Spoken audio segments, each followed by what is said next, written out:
시작하겠습니다. 반갑습니다. 나 물류분야팀의 발표를 맡게 된 국제무역과 17학번 강동훈입니다. 저희 팀명인 나 물류분야는 저희 팀이 물류와 관련된 회사를 선택했음을 강조함과 동시에 저희 팀이 결코 만만한 팀이 아니라는 걸 말씀드리고 싶어서 이름을 이렇게 지었습니다. 저희 팀은 현지 부산 컨테이너 터미널을 분석 기업으로 선정했습니다. 목차는 보시는 바와 같이 구성했는데 잘 안 보여서 좀 이해 부탁드리겠습니다. 그리고 저희 이번 공모전은 이와 같은 일정으로 진행시켰는데 이것도 사진도 들어가 있는데 이것도 조금 이해해 주시면 감사하겠습니다. 다음은 구체적인 기업 소개입니다. 한진터미널은 컨테이너 관리에서부터 하역까지 1년의 업무를 수행합니다.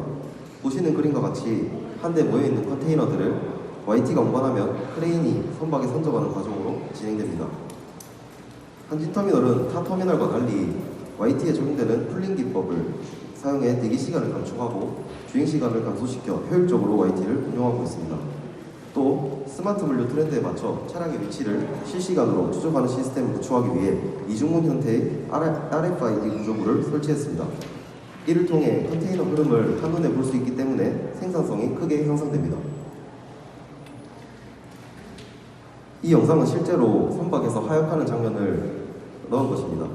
저희가 견학을 갔을 때 실제로 봤던 알레시라스호라는 선박입니다. 24,000 TEU급으로 세계에서 가장 큰 선박 컨테이너선으로 구성되어 있습니다. 한진터미널은 높은 가치 창출로 모두가 행복하자는 의미인 해피터미널, 화조와 성사가 이뤄야 할 하모니터미널, 감동적인 서비스를 위한 할티터미널, 친환경을 고려하는 그린터미널, 마지막으로 세계 최고를 실현할 한진터미널의 의지인 하이어 퀄리티 터미널을 경영인형으로 내세우고 있습니다. 이처럼 최고를 지향하는 한진터미널은 사내 직원에게도 우수한 성장 기회를 제공합니다. 필수 교육 이수제도, 사내외 자격관리제도, 자기개발 지원제도, 직무 전문 교육제도, 사이버러닝 제도를 시행하고 있습니다. 이 중 사내외 자격관리제도란 물류 관련 자격증 취득 시 인사 가점을 주는 제도인데 임직원 중 보세사 자격증 취득 인원이 많으면 기업 AEO 인증심사에서 가산점을 부여받는다고 합니다. 또 자기개발 지원제도에서는 개인 역량을 개발할 수 있도록 지원하는데 대표적으로 임원에 한해 서울대학교에서 6개월의 임원 MBA 과정을 수료할 수 있도록 지원한다고 합니다. 한진터미널에서는 창의와 신령, 성의와 실천, 책임과 봉사의 역량을 가지고 있는 인재를 원하고 있습니다.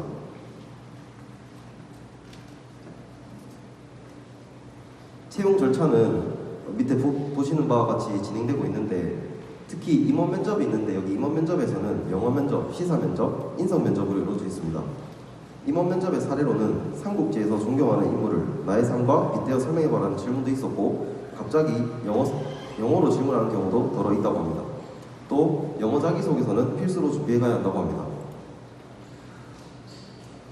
공리후생 같은 경우에는 잘 보이진 않지만 이와 같이 구성되어 있고 실제로도 잘 진행되고 있다고 합니다. 터미널의 특징으로는 지리적 이점, 높은 생산성, 실시간 위치 추적 시스템이 대표적으로 있습니다. 한진터미널이 가진 장비로는 팬덤 스프레더 방식을 가진 STS 크레인 12대,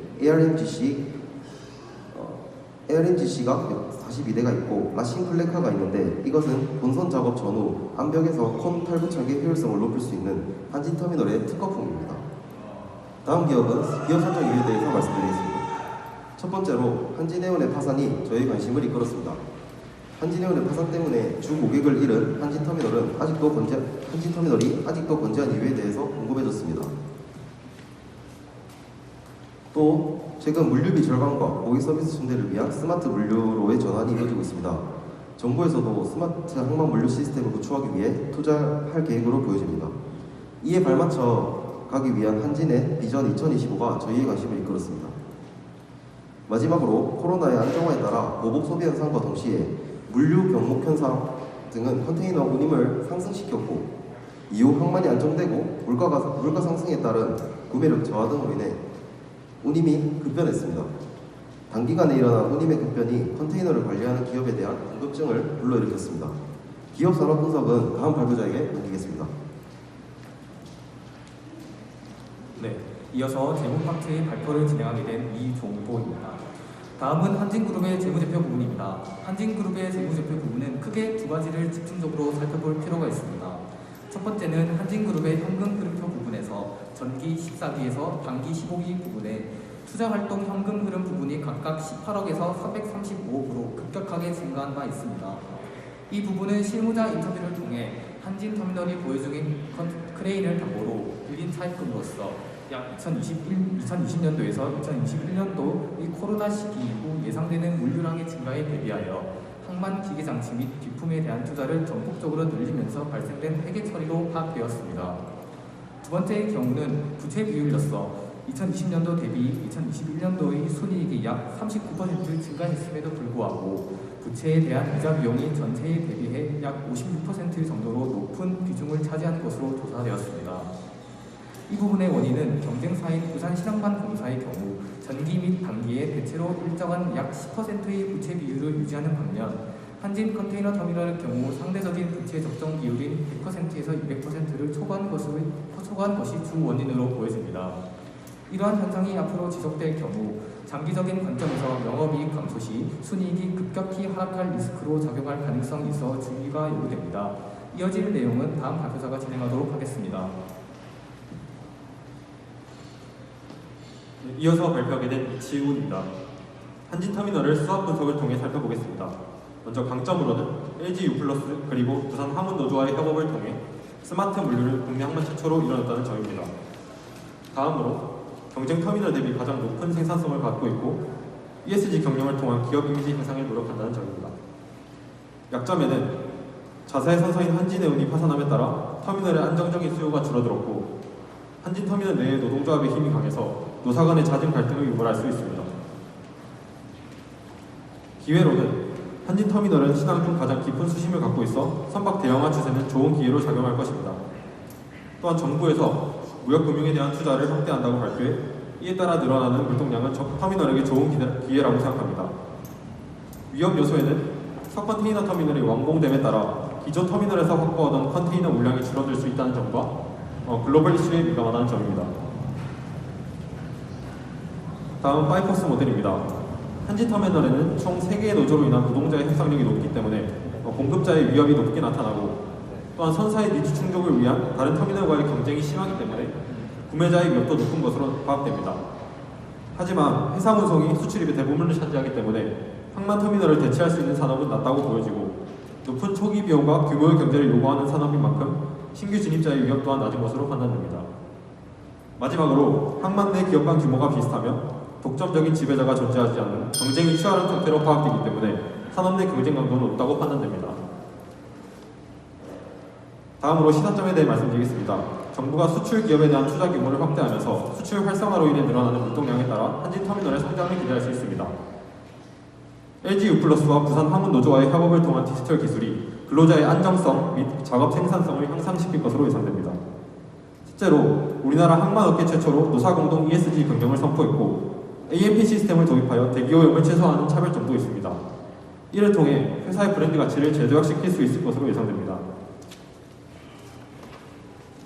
다음 암벽 크레인당 야드 트랙터 투입 대비 매출 총이익이 1등으로 나타나는 것은 한진터미널의 생산성이 높다는 것을 입증합니다. 따라서 강점을 극대화하고 시장 기회를 잡는 SO 전략을 수립하는 것이 가장 적합하다고 생각했습니다. 다음은 기업 방문 후기입니다. 견학을 통해 통계시에서 실제 컨테이너 관련 작업 과정을 볼 수 있었고 현업에 종사하시는 선배님과의 인터뷰도 진행했습니다. 지원 동기와 관련하여 학창시절 해운업에 관심이 있던 선배님은 궁금한 질문들을 관련 회사의 이메일을 통해 물어보았다고 하셨습니다. 이 사진은 실제로 이영빈 선배가 보냈던 메일입니다.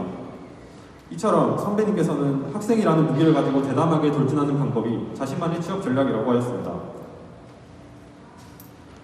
다음으로 회사 장점이 있어서 높은 연봉을 강조하셨습니다. 실제로 구직 사이트에서 찾아보면 연봉과 워라밸 등을 통해 높은 평점을 받고 있는 것을 확인했습니다. 다음 개인 역량 강화에 대한 질문에 물류 전문 인력 양성 제도를 통해 실무 능력을 향상시킬 수 있다고 하셨고 양성 교육 과정에서 동아대 국제무역학과 정무석 교수님의 강의를 찾아볼 수 있었습니다.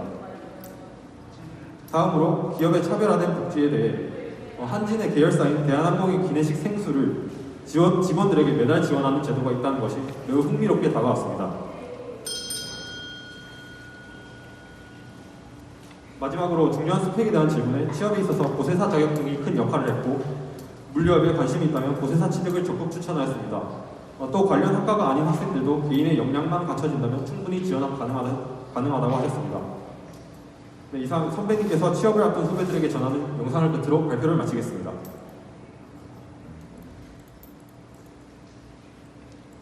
졸업생 이영근입니다. 저는 지금 한진상 컨테이너 터미널에 재직 중이고요. 항만하역업이라고 하면 좀 생소하실 수가 있는데 또 저희 이렇게 후배님들께서 기업 분석 공모전을 통해서 저희 회사도 알려주시고 그 다음에 항만하역업을 좀 소개를 해주셔서 제가 기분이 참 좋습니다. 앞으로 여러분들도 이제 저희 부산항과 컨테이너 터미널에 좀 더 관심을 가져주시고 또 혹시나 관심이 있으신 분들은 이제 저희 뭐 회사를 비롯한 터미널들은 크게 막 특정 전공을 요구하지는 않으니까 여러분들의 열정만 있으면 언제든지 한번 노력하고 열정을 가지고 한번 시도해 보십시오. 후배님들 감사합니다. 네, 감사합니다. 네, 수고하셨습니다. 네.